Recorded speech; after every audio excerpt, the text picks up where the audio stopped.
In the meantime, TVJ News is also in possession of the PAHO report on the situation at Cornwall Regional Hospital. The report, which detailed actions to be taken to remedy the situation, was written from observations between March 15 to 18, 2017.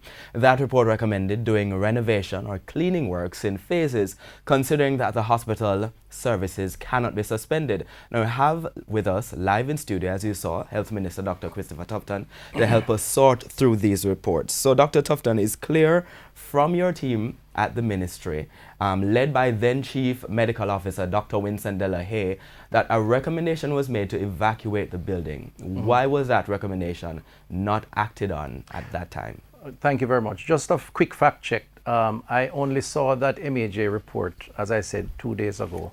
And the MAJ President, Dr. Lionel, did speak and he confirmed that it was sent to the then CMO, not to me. Your reporter before stated that I had seen it a year ago. That's not so. In relation to your question, the issue of shutting down and full evacuation of the hospital came down to a couple of things. Firstly, a discussion involving all the experts, including PAHO. And although PAHO's report came in March, we had them on board well into the early stages to give us their expert position because of the reach that they have in mobilizing experts. Secondly, and very importantly, the practicality of totally evacuating a hospital within 10 days, removing services, including services that were linked to the actual location, operating theaters, major diagnostic equipment, which would not be possible. So closing down without an alternative would mean literally that those services would have had to be suspended at a time in those parts of the country where the demand, particularly for accident and emergency surgeries, gunshot wounds, knife wounds, cardiac arrests, and so on, was quite significant. But the thing would be, though, that wouldn't your health staff have taken all of this into consideration? Right. I am sure they did. And I believe the PAHO experts did also, which is why they recommended that we relocate in a way that would preserve the essential services in the main building, because they recognized it was not practical to do so. Indeed, the MAJ report also indicated that it would not be practical to shut down the hospital. So the ministry's experts were acting rashly?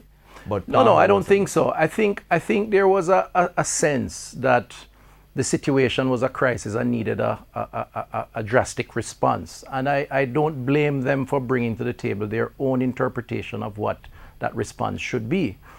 I had to think about how we balance the critical considerations. One clearly was to secure the health and safety of all concerned.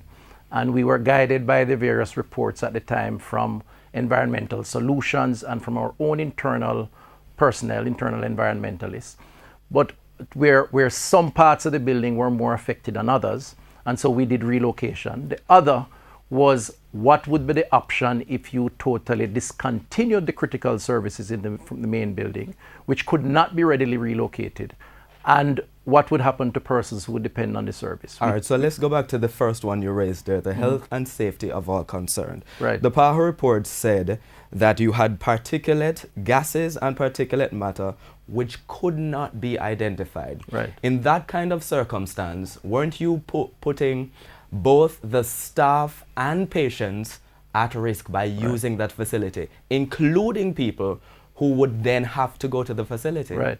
So if you look at the report, which I made available to the media in the interest of transparency, the report identified pollutants in different degrees or concentration in different parts of the building. What the PAHO report indicated or suggested was that given the impracticality of full relocation or shutting down, we should manage the situation to isolate areas where there were difficulties and occupy areas where we could provide the services, which is exactly what we did. When the email was sent, there were only 200 beds in the hospital. This is a 450, 470 bed facility.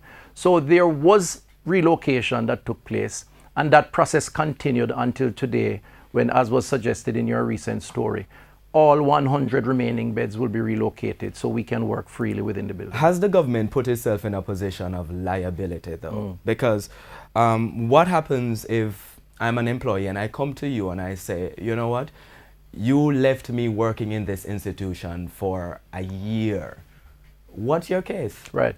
So one of the other recommendations... And that would extend, both the staff as well as patients. Right. A range of patients. So one of the other recommendations of PAHO was to put in place an appropriate protocol to deal with persons who had issues in the building, which we did. We established the staff clinic, strengthened that facility, expanded the opening hours, and recommended for persons who had issues to visit that clinic, where we would log issues, treat with issues, and determine cause.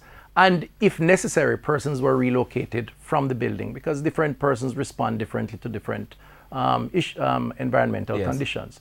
So we did take the necessary measures in anticipation of some persons being affected, and that continues still today. So to close out the matter, you're standing by the decision? Well, I am standing by the decision because at the time it was the best decision to secure the demands on the system. We believe strongly that persons would die if those services were suspended for a range of reasons, and we felt that we took the necessary precaution at the time to minimize exposure to the worst affected areas and provided clinical support to those who were affected. Health Minister Dr. Christopher Tufton, thanks for joining us.